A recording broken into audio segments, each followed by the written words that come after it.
So we'll start the vacuum process, and then we're going to remove a lot of this, and this will help with the filtration because the nutrients that are sucked out by the plants are sucked out of the water. And then once we get this under control, I'm going to replace the UV sterilizers, improve the filter material in the filter, and recommend that we put some fish in it. Because what's the point of having something this big and beautiful and not having fish?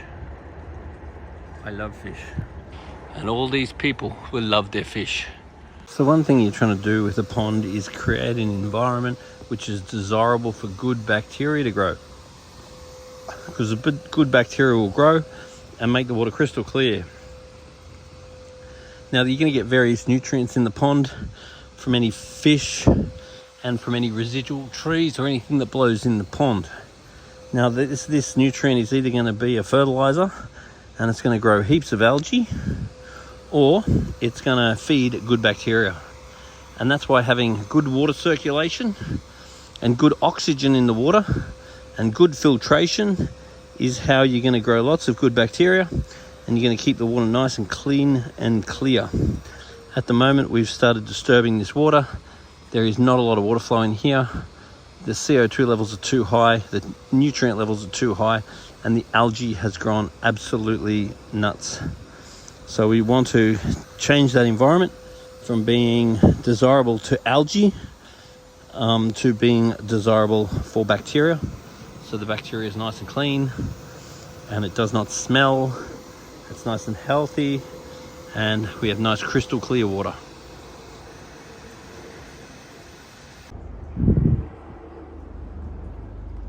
Generally after we leave a pond clean, it looks much worse than when we got there. But then once it settles, it'll look better. But in this case, I think it'll be another 2 visits at least by the time we clean it all up. Because what will happen is it will all settle, visibility will increase, then we will have an opportunity to clean it up again, assuming that we can actually see something. Then we let it settle, then it will clean up, and then we can use visibility.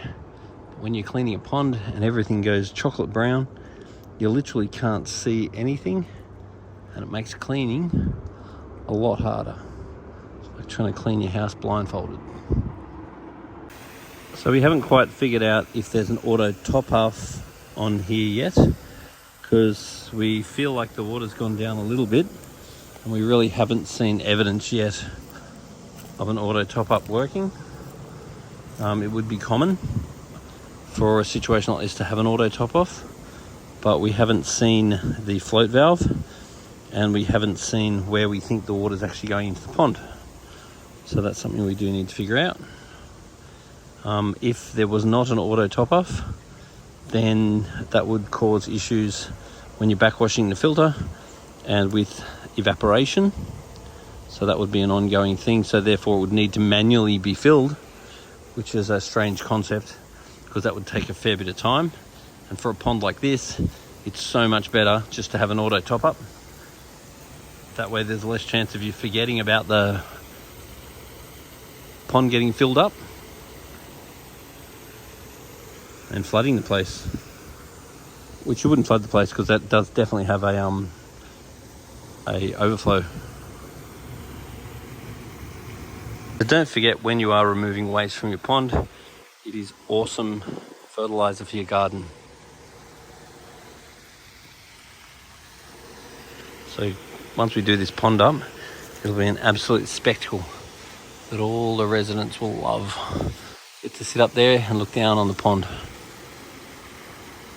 Now, due to increased water flow, this area of the pond was far cleaner than the other area of the pond.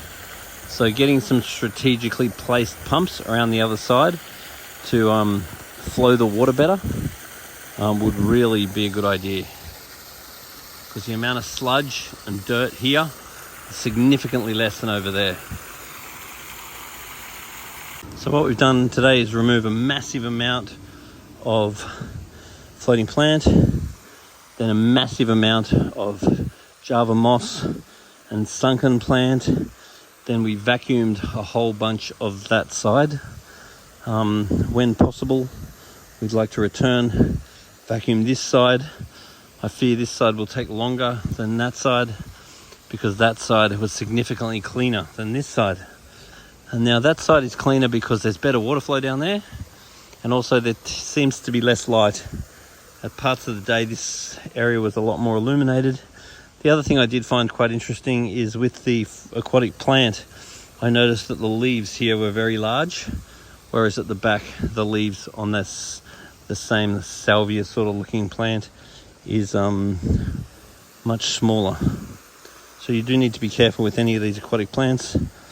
These are not really good, so make sure that they don't end up in any natural waterways, and you want to dispose of them and kill them and not pass them on because they are noxious. So we've done a good day's work of killing off all the floating plant today, which we will continue to do until hopefully there's no floating plant. That will become garden fertilizer.